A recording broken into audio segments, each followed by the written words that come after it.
मसीह की प्रियो, सबको सलाम। आज के परमेश्वर ने मुझे एक नया वचन दिया है जो आपसे मैं बताना चाहूंगी। यशायाह 40:31। परंतु जो यहोवा की बाट जोहते हैं वे नया बल प्राप्त करते जाएंगे।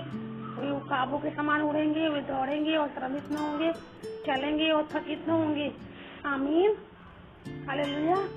तो मैं आपको ये बताना चाहूंगी इस वचन से कि आप उकाब जो पक्षी है वो हमेशा ऊपर की तरफ उड़ता है, चला जाता है, सब पक्षियों से अलग होता है और जो है कि बहुत भारी उड़ान उड़ता है, बहुत बड़ी उड़ान को भरता है और उसकी जो है वो कभी थकित नहीं होता है, न कभी श्रमित होता है, वो चलते ही जाता है, वो कभी थकता नहीं।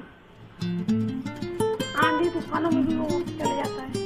तो प्रियो, इस वचन से परमेश्वर मुझे ये सिखाया है कि लाइफ में परिस्थितियाँ कैसी भी क्यों ना हो, जो भी सर्कमस्टांसेस हो, जो भी सिचुएशन हो, लेकिन उसमें हमें बने रहना है। परमेश्वर यह वचन हमें चलाता है और आपको नया बल देगा। जैसे आप थकित हो जाते हो या लगता है कुछ करने का मन नहीं हो रहा है, बहुत ज़्यादा थकान महसूस होती है, किसी चीज़ों से परेशान हो जाते हो, लाइफ में परिस्थितियाँ ऐसी आ जाती है कि आप कुछ करना नहीं चाहते हो, कुछ कर नहीं पा रहे हो, तो ये वचन आप जैसे ही मेडिटेट करते हो, घोषणा करते हो, इस वचन से आपको परमेश्वर नया बल देंगे और आप उड़ते चले जाओगे। जितना उड़ते चले जाओगे परमेश्वर आपको उड़ाएगा, पता भी नहीं चलेगा आपको। उड़ाएगा मतलब क्या?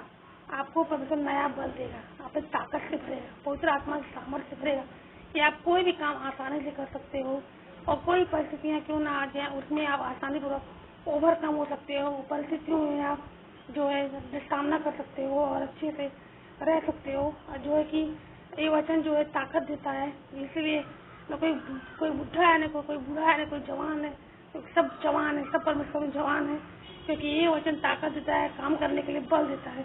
आप दिन रात निरंतर काम कर सकते हो क्योंकि इस वचन से बहुत ताकत और सामर्थ्य मिलता है। प्रियो, हालेलुया, आमीन। परमेश्वर ने इस वचन की द्वारा आप जरूर कीजिए, इस वचन को क्लेम कीजिए और लाइफ में परमेश्वर के नए बल को प्राप्त करते जाइए और चलते जाइए लाइफ में जो भी आपको चाहिए, क्योंकि वचन को पढ़ना ही काफी नहीं है, वचन पर चलना भी जरूरी है। तो चलो नया बल प्राप्त करते जाओ परमेश्वर का। प्रियो, थैंक्स फॉर वॉचिंग।